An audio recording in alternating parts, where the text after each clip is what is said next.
समय था जब गुजरात भाजपा का मतलब था नरेंद्र मोदी। वही मोदी जिन्होंने इस राज्य को हिंदुत्व की प्रयोगशाला बनाकर राष्ट्रीय राजनीति का शेर बना दिया। मगर अब उसी गुजरात की गलियों में चाय की दुकानों से लेकर संगठन के दफ्तरों तक एक और नाम गूंज रहा है, संजय जोशी।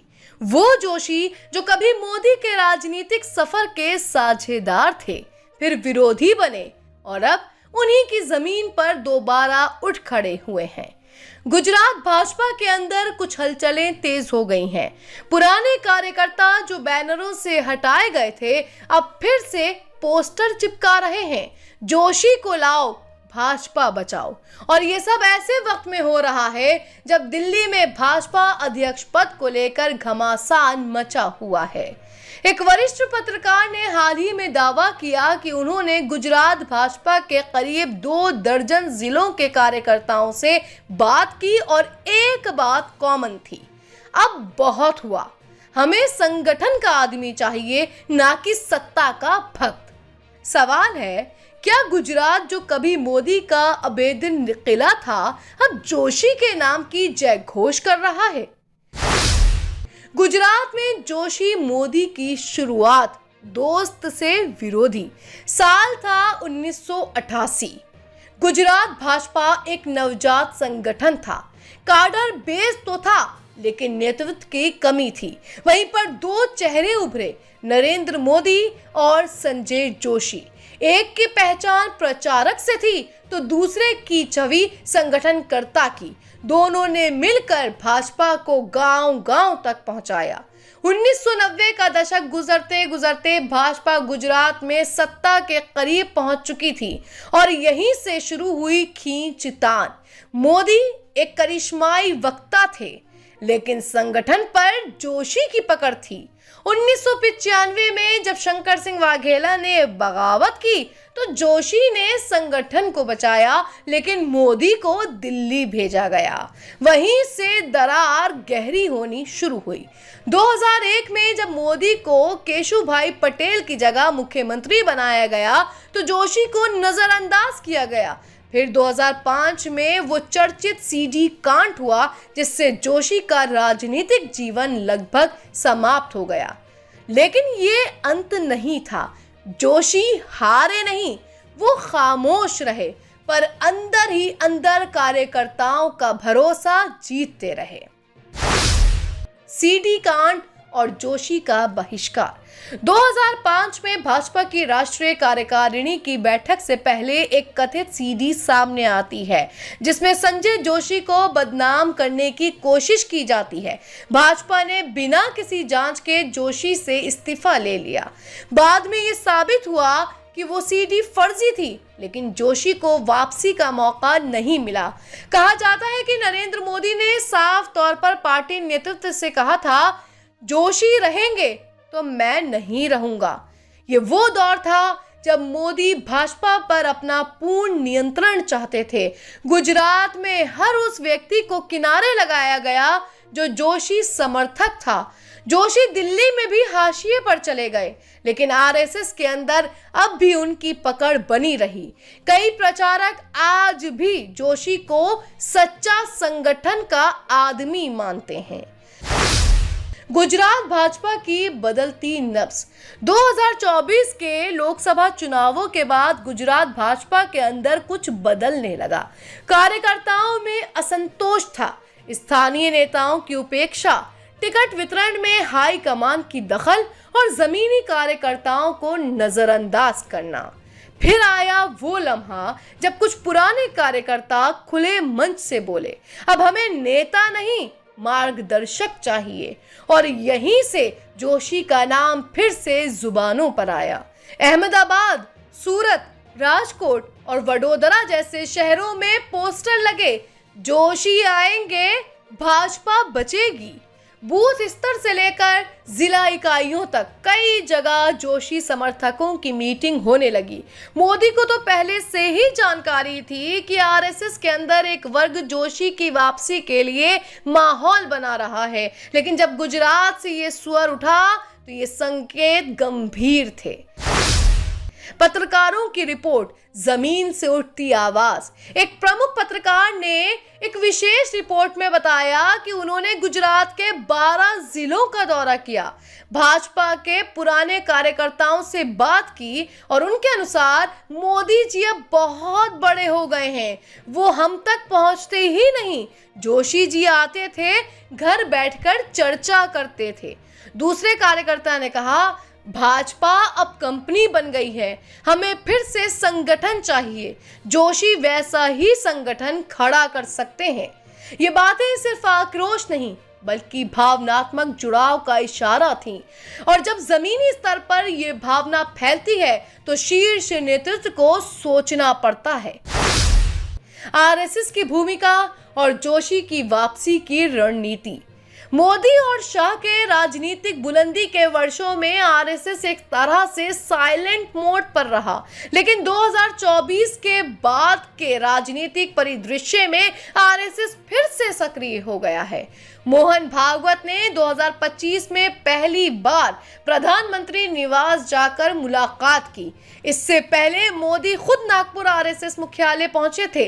दोनों बैठकों में संजय जोशी को लेकर बातचीत हुई। सूत्रों के अनुसार भागवत का एक ही सवाल था, अब संगठन का अध्यक्ष कौन? जोशी का नाम धीरे धीरे एक मजबूत विकल्प के तौर पर उभरा। खासकर गुजरात से आ रही मांग ने आरएसएस को ये कहने का बल दिया कि जो व्यक्ति जमीनी स्तर पर कार्यकर्ताओं से जुड़ा हो वही अध्यक्ष होना चाहिए। क्या मोदी की पकड़ गुजरात में ढीली हो रही है? ये एक बड़ा सवाल है जो इस वक्त हर राजनीतिक विश्लेषक के जहन में है। क्या वाकई मोदी अब गुजरात भाजपा पर उतने मजबूत नहीं रहे? अगर गुजरात के कार्यकर्ता, नेता और संघ के प्रचारक मिलकर जोशी का नाम उछाल रहे हैं तो ये मोदी के लिए चिंता की बात है। मोदी को यह एहसास है कि संगठन कमजोर हो रहा है, शाह की रणनीति और मोर्चा पुराने जैसा नहीं रहा और यही वो वक्त है जब आरएसएस और भाजपा के बीच शक्ति संतुलन दोबारा बन रहा है। क्या गुजरात से उठेगी जोशी युग की शुरुआत? राजनीति का पहिया हमेशा घूमता है। जो कभी शीर्ष पर था वो गिर सकता है, जो कभी हाशिए पर था वो वापसी कर सकता है। संजय जोशी की वापसी अगर होती है और वो भी भाजपा अध्यक्ष के रूप में, तो ये भाजपा के अंदर एक वैचारिक और रणनीतिक बदलाव का प्रतीक होगा। गुजरात से उठी जोशी की मांग सिर्फ एक नेता की वापसी नहीं बल्कि संगठन की पुनर्स्थापना की घोषणा होगी। अब ये देखना बाकी है कि नरेंद्र मोदी इस मांग को कैसे जवाब देते हैं। क्या वो संगठन की इच्छा के सामने झुकेंगे या फिर टकराव की राह चुनेंगे? पर इतना तय है, गुजरात अब मोदी का गढ़ नहीं रहा, वो जोशी की धरती बनने को तैयार है। क्या आप मानते हैं कि भाजपा को अब जोशी जैसे नेता की जरूरत है?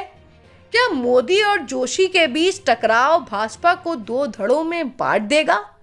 हम आपके पास एक बहुत ही महत्वपूर्ण मुद्दे के साथ फिर आए हैं और वो है पहलगांव और साथ में उससे जुड़ा हुआ भारतीय जनता पार्टी के राष्ट्रीय अध्यक्ष का चुनाव या मनोनयन, जो भी कह रहे हैं। देखिए, एक राष्ट्रीय पार्टी है जिसकी सरकार है केंद्र में, उसके अध्यक्ष 2020 में चुने जाते हैं। 2019 में एज एडहॉक पार्टी अध्यक्ष के तौर पे आए थे और 2020 में उनका चुनाव होता है। पार्टी अध्यक्ष का चुनाव 3 सालों के लिए होता है। 2020 से लेकर 2025 तक आज भी भारतीय जनता पार्टी के राष्ट्रीय अध्यक्ष जेपी नड्डा अध्यक्ष ही हैं, यानी कि एक्सटेंशन पे एक्सटेंशन पे एक्सटेंशन। बातें यहां तक आ रही थी कि 20 अप्रैल तक 5 राज्यों का जो बचा हुआ था 50% के लिए जरूरी, मध्य प्रदेश, वेस्ट बंगाल, गुजरात,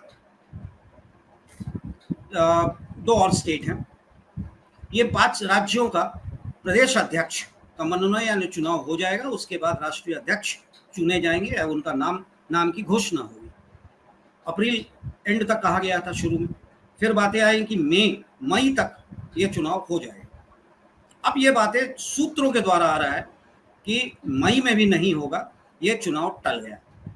टला इसलिए क्योंकि पहलगांव पे केंद्र पूरी तरह से फोकस्ड है पहलगांव को लेकर, जहां 26 टूरिस्ट्स को पाकिस्तानी उग्रवादियों ने, टेररिस्ट्स ने मौत के घाट उतार दिया था।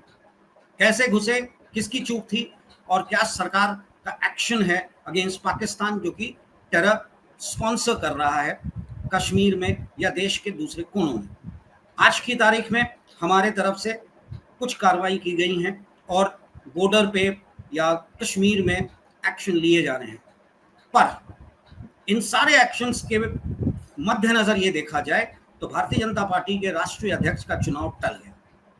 भारतीय जनता पार्टी के राष्ट्रीय अध्यक्ष का चुनाव अप्रैल मई में होना था, जिसकी संभावनाएं हर अखबार में शायद 22 अप्रैल के पहले सारे चैनल और सारे अखबारों का ये सबसे बड़ी खबर थी कि नया अध्यक्ष कौन बनेगा। नए अध्यक्ष के नाम पे संजय विनायक जोशी, मनोहर लाल खट्टर, नितिन गडकरी, ये 3 बहुत ही स्ट्रॉन्ग रेस में थे। इसके अलावा 8 और नाम थे, जैसे कि शिवराज चौहान हो गए, सुनील बंसल हो गए, धर्मेंद्र प्रधान हो गए, रघुवर दास हो गए, स्मृति ईरानी का भी नाम था, बनाती श्रीनिवासन का नाम था, तनिक्षी स्वामी नारायणन का नाम था, डी पुंडेश्वरी का नाम था। इसके अलावा बहुत सारे नाम थे। अखबारों ने रंग रखा था फ्रंट पेज कि अध्यक्ष कौन बनेगा, और शायद अप्रैल मई तक घोषणा भी होनी थी। क्या कारण है, मोदी जी क्यों पार्टी के अध्यक्ष का, मोदी जी ही नहीं, भारतीय जनता पार्टी क्यों पार्टी अपने अध्यक्ष का नाम घोषित नहीं करना चाह रही? इतने सालों तक, इतने महीनों तक इस पे इंतजार पूरे देश की नजर होते हुए भी अध्यक्ष का चुनाव या मनोनयन अभी तक नहीं हुआ है, नाम का खुलासा नहीं हुआ है, और ये टला जा रहा है। और एक्सटेंशन पे हैं हमारे भारतीय जनता पार्टी के प्रेजेंट राष्ट्रीय अध्यक्ष जेपी नड्डा साहब, जो कि केंद्र में मंत्री भी हैं। भारतीय जनता पार्टी के हिसाब से एक आदमी 2 पोस्ट पे नहीं रह सकता, फिर इतने महीनों तक कैसे है, पहला सवाल। दूसरा सवाल, राष्ट्रीय अध्यक्ष के पद के लिए क्यों अभी तक मनोनयन या चयनित नहीं किया गया है कोई? क्या कारण हो सकता है? क्या संघ और भारतीय जनता पार्टी के रस्साकसी, जिसको कहते हैं टग ऑफ वॉर, का कारण है ये, या फिर कहीं ना कहीं कोई खेल है?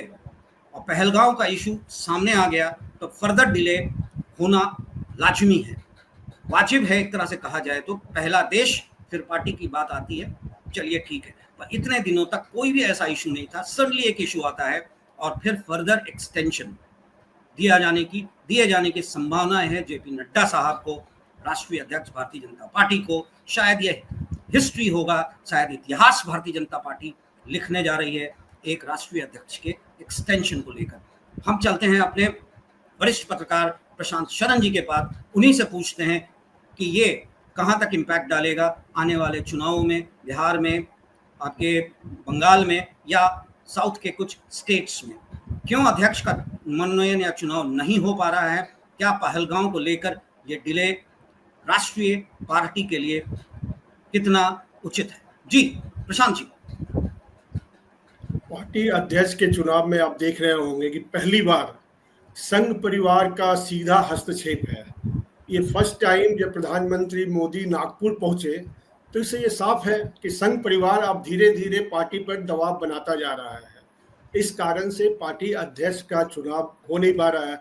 संघ परिवार के सबसे प्रिय नेता नितिन गडकरी जो है, तो वो चाह रहे गडकरी वो बने, अध्यक्ष बने, और इधर ये जेपी नड्डा को बनाए रखना चाहते हैं, या स्मृति ईरानी, ऐसे नेताओं को जो है जो एकदम उनके खास हों और हाँ में हाँ मिलाने वाले हों। तो इस कारण से अभी तक आप देखिए झारखंड में वो रघुवर दास को राज्यपाल से इस्तीफा दिलाकर, ओडिशा के राज्यपाल से इस्तीफा दिलाकर वो सक्रिय राजनीति में फिर से लाया गया। रघुवर दास, यह कयास लगाया जा रहा था कि शायद रघुवर दास या तो राष्ट्रीय अध्यक्ष बने या झारखंड के प्रदेश अध्यक्ष बने, लेकिन दोनों का चुनाव नहीं हो पाया। एक झारखंड का भी प्रदेश अध्यक्ष का चुनाव अभी तक नहीं हो पाया है। दूसरी बात, भाजपा जब जब संकट में आती है तो कोई ना कोई राष्ट्रीय घटनाएं मतलब बड़ी घट जाती है। जैसे आप लास्ट टाइम देखे होंगे पुलवामा, और पी भाजपा के लिए बड़ा गजब ये संयोग है। पी पुलवामा हुआ जब भाजपा संकट में थी उस समय। इस समय पहलगांव की घटना, जब 26 आतंकी मारे गए, 26 टूरिस्ट मारे गए हैं आतंकियों के द्वारा। तो अब क्या है, भाजपा मैंने पूरा का पूरा मुद्दा ही भटका दी है। वो अब मैंने भाई आप पाकिस्तान मेरे ऊपर मैंने ये कर रहा है, वो कर रहा है। तो अब जनता का ध्यान मतलब इधर से उधर चले। अभी आप कुछ दिन पहले देख रहे होंगे कि भाजपा का राष्ट्रीय अध्यक्ष के चुनाव को लेकर सारे अखबार, सारे मीडिया, सारे ये सब किसी न किसी नाम पर ये लगा रहे थे कि भाई ये राष्ट्रीय अध्यक्ष बनेंगे, ये बनेंगे, धर्मेंद्र प्रधान बनेंगे या नितिन गडकरी बनेंगे, फिर स्मृति ईरानी का भी नाम आई, आप जैसा बोल रहे थे। लेकिन क्या हुआ कि सारा मामला टल गया क्योंकि संघ परिवार का सीधा हस्तक्षेप हो रहा है। आप देख रहे होंगे ये पहली घटना है कि जब प्रधानमंत्री कोई भी प्रधानमंत्री भाजपा का वो नागपुर कार्यालय गया हो। इससे साफ है कि अब संघ परिवार का दबदबा कितना बढ़ता जा रहा है पार्टी के ऊपर, और इस कारण से अभी तक चुनाव नहीं हो पाया। फिर एक आ गया मुद्दा कि भाई ये पहलगांव में जो घटना घट गई, तो अभी तक मैंने किसी नाम पर मैंने मोहर वो नहीं लग पाई, या फिर नड्डा जी ही मतलब राष्ट्रीय अध्यक्ष बने रहेंगे, चूंकि वो मैंने यस मैन ही एक तरह से है। मैंने आप मानेंगे कि मैंने यस मैन ही नड्डा जी जो है, नड्डा जी अमित शाह और मोदी के या किसी भी, वो सबसे मैंने खास है, जो भी कहे वो अपना बात मानते रहते। इसलिए हम लोग को लग रहा है कि पार्टी का राष्ट्रीय अध्यक्ष का चुनाव मैंने भाजपा खुद नहीं चुन पा रही, किसे बनाए किसे नहीं बनाए, क्योंकि खुद तो भाजपा का निर्णय लेना नहीं है, उसमें संघ परिवार का भी मैंने मेन रोल है, अहम रोल है। मेन रोल है, अहम वो रोल है कि संघ परिवार किस पर मोहर लगाती है, जिस पे संघ परिवार मतलब अपना ये करेगा वही राष्ट्रीय अध्यक्ष मेरे ख्याल से ऐसा बनना है। इस बीच में ये घटना जो घट गई है तो 2-3 महीना तो अब टल ही जाना है। इस बीच बिहार का चुनाव आ जाएगा, बंगाल का चुनाव आ जाएगा, इस तो कुछ दिन और टल जाएगा। नड्डा जी ही मेरे ख्याल से वो अध्यक्ष बने रहेंगे वो फिलहाल, जैसा मेरा मानना है। नहीं, ये पहलगांव में जो घटना हुई, जहां कहा गया कि 26 टूरिस्ट्स को मारने के पहले जो उग्रवादी थे पाकिस्तान स्पॉन्सर्ड, उसमें एक हमीद मूसा का भी नाम आ रहा है, जो पाकिस्तान का डिफेंस का बंदा, पैरा कमांडो हुआ था, एसएसजी का बंदा हुआ करता था, जिसका नाम सामने आ रहा है, और कुछ इंटरनल साउथ कश्मीरी नाम भी सामने आ रहे हैं। बिना इंटरनल इन्वॉल्वमेंट के इस तरह की घटना नहीं हो सकती थी। या 200 किलोमीटर बॉर्डर से उस पिकनिक स्पॉट तक कैसे लोग पहुंचे, ये भी एक बड़ा सवाल है। और हमारी इंटेलिजेंस एजेंसी या फिर वहाँ जो सुरक्षा में लोग थे, उनको भनक भी नहीं मिला कि आर्म्ड लोग घुस गए हैं और इस तरह की घटना को अंजाम देने वाले हैं। खैर, ये अलग है। पहलगांव में जो घटना हुई वह बहुत शर्मनाक है, और इससे बड़ी घटना शायद पाकिस्तान ने इतना बड़ा कुकर्म जिसको कहते हैं, पहले आर्मी और पुलिस पे ही अटैक करते थे, अब ये डायरेक्ट टूरिस्ट पे अटैक कर रहे हैं, यानी कि इंटरनल है। और इसके पीछे टाइमलाइन भी बहुत है, जैसे कि ताहिर राणा का लाना, वाइस प्रेसिडेंट यूएस के वाइस प्रेसिडेंट का इंडिया में होना, और साथ में जो सबसे बड़ी बात आई थी कि मुर्शिदाबाद के बाद या बांग्लादेश में जिस तरीके से हिंदुओं पे अटैक हो रहा है, तो ये चौतरफा जो खेल था उसका अंजाम लोग इसको देख रहे हैं, और पब्लिक बहुत ही भड़की हुई है, और तरह तरह के डिमांड्स भी आ रहे हैं।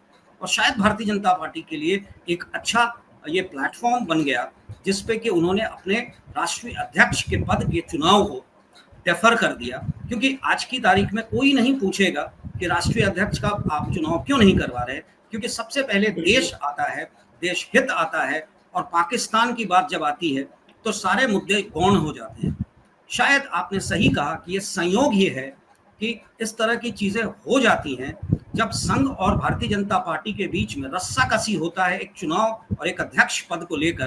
तो एक ऐसी घटना हो जाती है जहां की भारतीय जनता पार्टी और संघ का मिलन हो जाता है एक ऐसे इशू पे जिसको कहते हैं राष्ट्रवाद, जिसको कहते हैं धर्म, और जिसको कहते हैं, जिस मैं पॉलिटिकली इसको कहूं तो ये होगा कि हिंदू मुस्लिम। जी प्रशांत जी, इस पे आप क्या कहना चाहेंगे? आप देखेंगे अजय जी, जब कश्मीर आप कभी गए होंगे, ये बहुत ही दुर्भाग्यपूर्ण है। आप चप्पे चप्पे पर मैंने पुलिस फोर्स देखेंगे, आप कश्मीर जाएंगे तो हर कदम पर पुलिस का वो डिप्लॉयमेंट है। तो आखिर इतने बड़ी टूरिस्ट स्पॉट पर जो है मैंने एक भी पुलिस का नहीं होना, ये कुछ ना कुछ मतलब ये है कि भाई आखिर क्यों नहीं है। मैंने उतना भीड़, 2000 लोगों की भीड़, 3000 लोगों की भीड़ है, प्लस पहलगाम मैंने पूरी तरह से टूरिस्ट स्पॉट ही है। तो किस तरह से ये घटना हो गई, ये तो दुर्भाग्यपूर्ण है। हमारा इंटेलिजेंस फेल है। वो लोग, जैसा कि मालूम हो रहा है कि भाई वो लोग 20 घंटा चल कर आए मैंने टूरिस्ट मैंने स्पॉट पर मैंने वो मारने के लिए टूरिस्ट को मारने के लिए हिंदू को चुन चुन कर। एक तो वक्फ बोर्ड के बाद जो वक्फ कानून जो नया जो आया है उससे हिंदू मुस्लिम के बीच तो कुछ ना कुछ तो तनाव हो ही रहा था। मैं कुछ ना कुछ घटनाएं अपना इस तरह जैसे मुर्शिदाबाद में हुआ, तो सरकार को तो मैंने ये अलर्ट रहना ही चाहिए क्योंकि कश्मीर मैंने ऑलरेडी पहले ही सेंसिटिव है, ऑलरेडी पहले से। तो ये मैंने एक भी सिक्योरिटी पर्सनल का नहीं होना ये गवर्नमेंट का पूरी तरह से फेलियर है।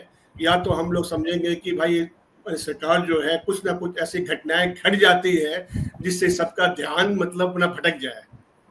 वैसे सरकार पर आरोप लगाना नहीं चाहिए मतलब, लेकिन हम जैसा बोल रहे हैं कि जैसा हम लोग लग रहा है कि आखिर पहलगाम में टूरिस्ट मैंने हैं और एक भी सिक्योरिटी पर्सनल नहीं है, तो ये तो अपने आप में मैंने एक अजूबा मतलब लग रहा है कि भाई क्यों नहीं, जबकि चप्पे चप्पे पर पुलिस फोर्स मतलब वहाँ पर है, तो उतने ऊपर टूरिस्ट स्पॉट पर क्यों नहीं है, एक भी नहीं है।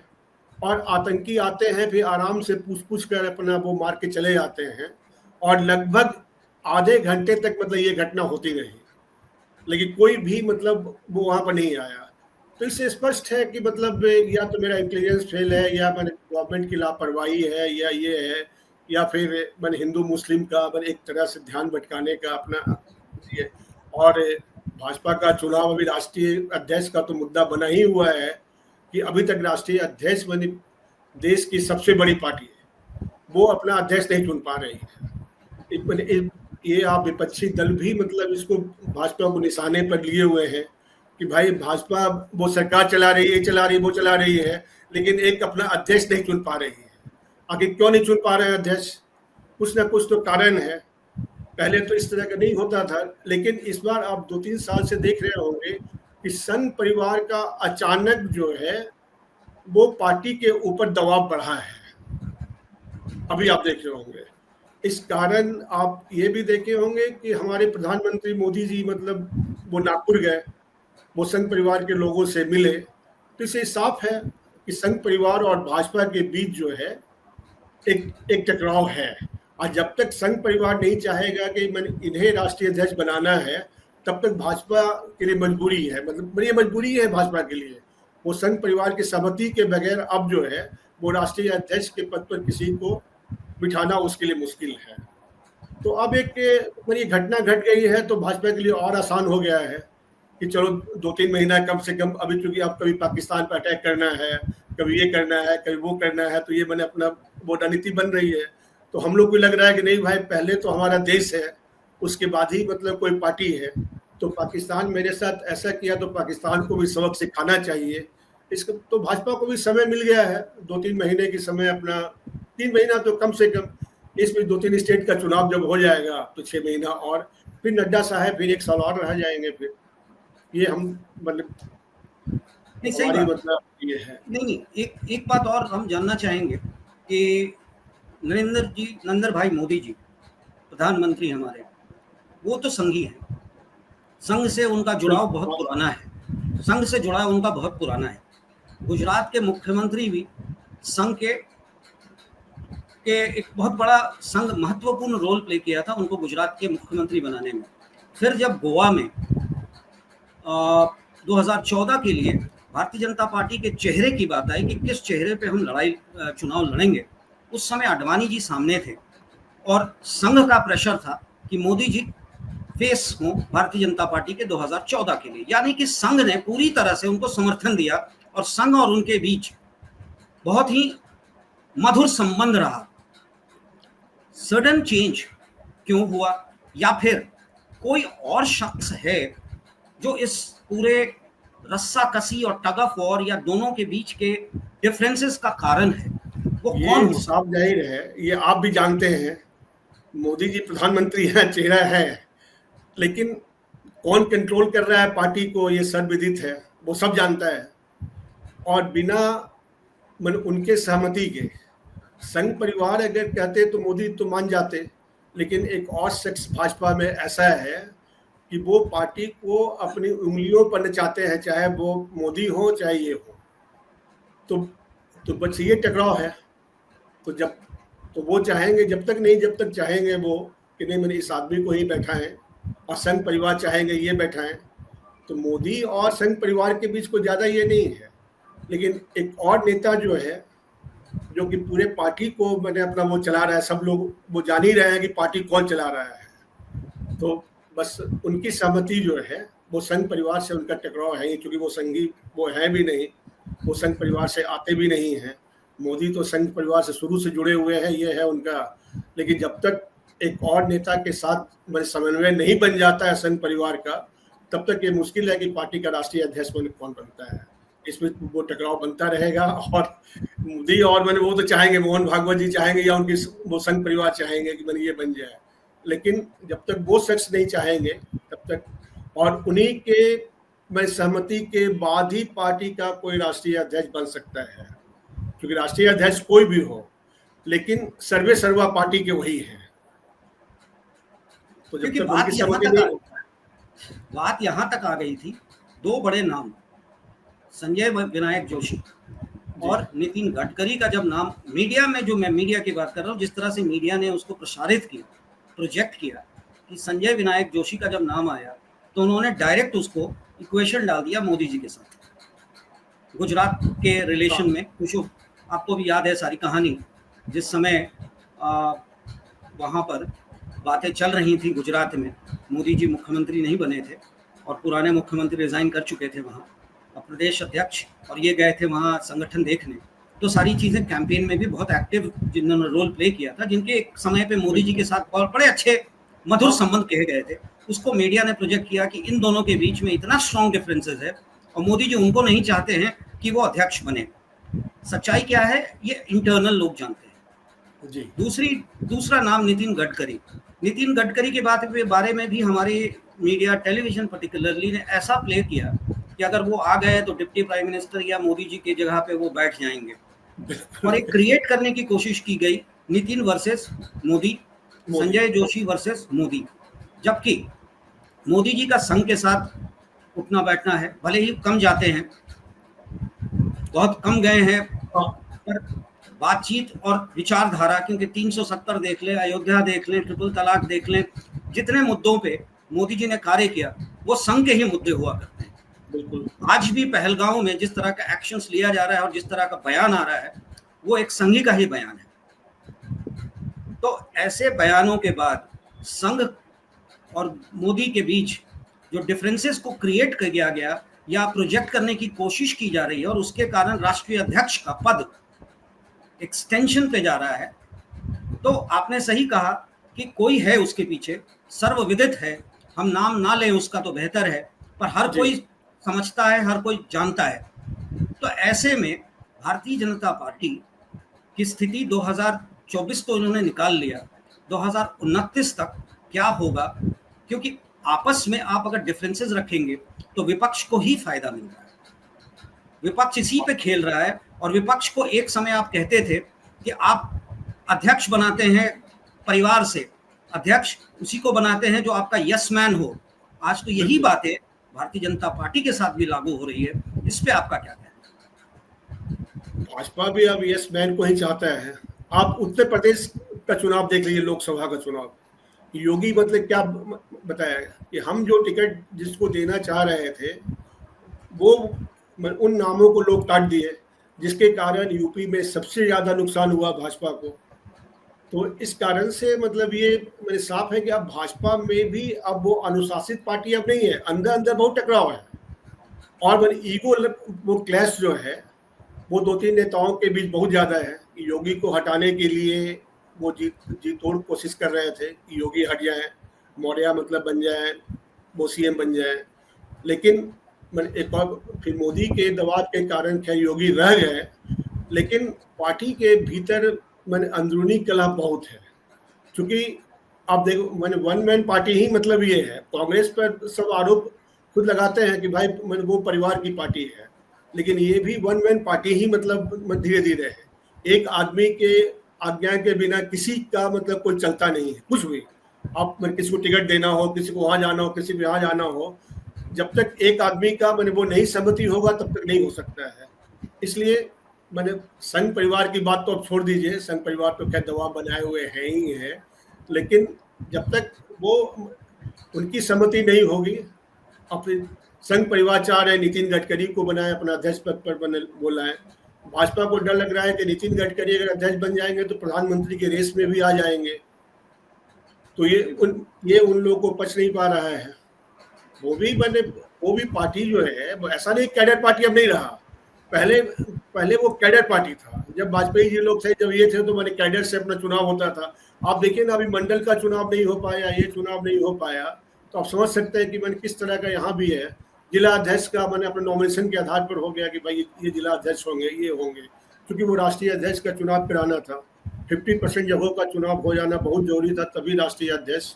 जब भाजपा देख लिया कि ये नहीं हो पा रहा है, तो संजोग से घटना घट गई, तो भाजपा को एक मौका भी मिल गया कि कुछ दिनों के लिए अब ये इस पर विराम लगा दिया जाए। तो ये विराम लग गया। आप देखिए फिर बाद में भविष्य क्या होता है, कौन राष्ट्रीय अध्यक्ष बनते हैं, किसकी सहमति से बनते हैं, संघ परिवार हावी रहेगा या वो गुजरात का वो शख्स की सहमति से अपना कोई राष्ट्रीय अध्यक्ष बनेंगे। चलिए, ये सहयोग है कि पहलगाम आ गया और अध्यक्ष पद एक्सटेंडेड हो गया। हाँ, खैर समय के साथ चुनना तो पड़ेगा ही। अब इंतजार है लोगों का कि राष्ट्रीय अध्यक्ष कौन होगा। जाते जाते एक अंतिम सवाल मैं आपसे लेना चाहूँगा, जो कि इस अध्यक्ष पद से अलग है। वो है पहलगाम से रिलेटेड कि पहलगाम के बाद जो एक्शंस की बात आ रही है, कोवर्ट एक्शन होगा, डायरेक्ट एक्शन होगा, क्या एक्शन सरकार लेने जा रही है? क्योंकि कल CCS की मीटिंग है, सिक्योरिटी कमेटी की मीटिंग है, जिसको प्रधानमंत्री दूसरी बार संबोधित करने वाले हैं। वहाँ बैठेंगे मीटिंग में और कुछ डिसीजन लेने की संभावनाएं हैं, पर आज की तारीख में लगता नहीं है कि डायरेक्ट वॉर होगा। कोवर्ट जैसे कि हमने पुलवामा में किया, उस तरह की कोई घटना घटित हो सकती है या कैरी आउट हो सकता है। पर एक सवाल है जो कि आम जनता जानना चाहती है कि जिस तरह से हमने बांग्लादेश को क्रिएट किया, ईस्ट पाकिस्तान को, तो ठीक है वो हमारे बगल में था, नेबरिंग था, वहाँ हमने आर्मी मूव करा दिया। उससे बड़ी बात जो लोग पूछते हैं कि क्यों नहीं इस समय, ये समय आ गया है कि बलूचिस्तान को, हम वहाँ आर्मी तो नहीं भेज सकते, पर बलूचिस्तान में जो इंडिपेंडेंस का, सोवरेनिटी का मूवमेंट है, कितने डिकेड से चल रहा है, और जिसपे पाकिस्तान, ISI और वहाँ के डिफेंस वाले वहाँ के लोगों को प्रताड़ित करते हैं, अत्याचार है वहाँ, आतंकित कर दिए जो भी इंडिपेंडेंस की बात करता है। पर उन बालूचीज जो हैं वो खड़े हैं अपने इंडिपेंडेंस के लिए, स्वतंत्रता के लिए। क्या ये समय आ नहीं गया है कि भारत को चाहिए कि उनका समर्थन करें? समर्थन मतलब बातें तो अखबार में भी आती है, बांग्लादेश का एलिगेशन है कि भारत समर्थन दे रहा है, पर हम खुल के समर्थन इस मुद्दे पे करें कि हम बालूचिस्तान को क्यों नहीं एक इंडिपेंडेंट सोवरेन स्टेट के तौर पे रिकॉग्नाइज कर दें। ये बहुत बड़ी बात होगी पाकिस्तान को धूल चटाने के लिए और एक सबक देने के लिए कि तुम अगर कश्मीर में इस तरह की घटना कर सकते हो, तो हम बालूचिस्तान को सोवरेन स्टेट रिकॉग्नाइज करते हैं। अपने यूनाइटेड नेशंस में भी हम इस पे जाके कहेंगे कि हमने उसको रिकॉग्नाइज किया। ये बहुत बड़ी बात होगी। लोग कहते हैं कि ये क्यों नहीं किया जा रहा, आखिर ऐसा होना चाहिए या नहीं होना चाहिए? आपके विचार क्या है? ये जो आप बोल रहे हैं एकदम यही होगा। आप देखिएगा, पाकिस्तान के साथ कभी भी डायरेक्ट ये वॉर नहीं होगा, कभी भी नहीं। बार बार वो धमकी दे रहा है न्यूक्लियर बॉम्ब, ये सब जानते हैं कि आजकल सारे कंट्री न्यूक्लियर बॉम्ब से अपना वो ये है, तो ये कभी नहीं होगा। लेकिन वो बलूचिस्तान को जो है वो एक कंट्री अलग वो इंडिया करवा देंगे, एकदम निश्चित करवा देगा, एकदम निश्चित। ये होना है। और ये पाकिस्तान को इसी तरह से धूल चटाया जा सकता है। सतलज की पानी रोक कर जो है वो परेशान है। बिलावल भुट्टो बोल रहे हैं कि या तो पानी दे, नहीं तो मेरा खून ही अपना ये होगा। तो पाकिस्तान के पास अब इतना ताकत नहीं है कि इंडिया के साथ वो कुछ कर ले। लेकिन एक चीज़ है, वो डायरेक्ट वॉर होने से वो न्यूक्लियर का तो डर सबको है, ये तो बात है ही है। लेकिन आपका ये कहना एकदम सही है कि बलूचिस्तान को एकदम ये लोग अलग करवा के ही रहेगा। ये पाकिस्तान पर दबाव बनेगा और पाकिस्तान फिर अपना वो एक छोटा सा कंट्री रह जाएगा। अब हम लोग का यही मानना है कि डायरेक्ट वॉर होना थोड़ा मुश्किल है, थोड़ा मुश्किल सबके लिए, चाहे वो हम लोग के लिए हो, चाहे पाकिस्तान के लिए हो। लेकिन वो बलूचिस्तान को एक अलग कंट्री वो हर हाल में इंडिया इसी इस टाइम उसके लिए बहुत ही अच्छा है और ये बन जाना है, निश्चित बन जाना है इस बार। चलिए ठीक है, अध्यक्ष पद का चुनाव जल्दी हो जाए, पहलगांव पे कोई डिसिसिव कॉल इंडिया ले ले और आम जनता की जो राय है, ट्राइफर्केशन ऑफ पाकिस्तान, यानी कि पाकिस्तान आज़ाद कश्मीर जो कहते हैं, जिसको हम पाकिस्तान ऑक्यूपाइड कश्मीर हम मानते हैं और मानते रहेंगे, उनका कहना है आज़ाद, हमारा कहना है it is occupied areas of Kashmir और बलूचिस्तान। ट्राइफर्केशन ज़रूरी है आज की तारीख में। पाकिस्तान, पीओके, बलूचिस्तान, इंडिया को चाहिए आज की तारीख में, इससे बेहतर अपॉर्चुनिटी मूवमेंट शायद ना मिले, शायद नहीं हुआ। हाँ, ये तो एकदम ये है। अभी कल तो बहुत महत्वपूर्ण मीटिंग है, कल तो फिर सारा फैसला हो ही जाना, कल क्या होना है नहीं होना है, कल तो ये मैंने है ही है और ये होना है। वो डायरेक्ट वार हो या ना हो, लेकिन मतलब ये तो निश्चित होना है। वो पाकिस्तान पर दबाव इतना बनेगा कि उसको झुकना पड़ेगा। वो पाकिस्तान को झुकना एकदम निश्चित है, बनेगी। इतना इंडिया गवर्नमेंट का दबाव बन ही रहा है। बोलो, देखिए अब आर्मी चीफ, उसके परिवार सब लोग भाग जा रहे हैं। आखिर पाकिस्तान छोड़ के क्यों भाग रहे हैं? कुछ ना कुछ तो मैंने भय है वहाँ, कुछ ना कुछ तरह का माहौल है कि बड़े बड़े नेता, बड़े बड़े आर्मी ऑफिसर अपने परिवार को पाकिस्तान से बाहर भेज दे रहे हैं। तो ये साफ है कि सबको इंडिया से तो मैंने डर है ही है। उधर अगर अफगानिस्तान है, ये सब वो अटैक कर देता फिर से पाकिस्तान पर, तो पाकिस्तान की क्या स्थिति होगी? वो साफ है, इंडिया अटैक करे या नहीं करे, लेकिन उन लोगों का तो हो जाना है, इंडिया के सपोर्ट से तो हो जाना है। तो इसलिए अब जो है एक आर की लड़ाई है ही है, इस बार एकदम निश्चित है। कुछ ना कुछ होना एकदम तय है। चलिए, हमारे दर्शक भी और हम आप सब इंतजार करते हैं ये डिसिसिव कॉल कब लिया जाएगा। तब तक के लिए धन्यवाद, बहुत अच्छा लगा आपसे बात करके। धन्यवाद। और आप हमसे जुड़े रहने के लिए सब्सक्राइब करें YouTube पर, फॉलो करें Twitter पर और लाइक करें Facebook पर। और ज्यादा जानकारी के लिए आपको टाइप करना होगा सिर्फ न्यूज़ नशा।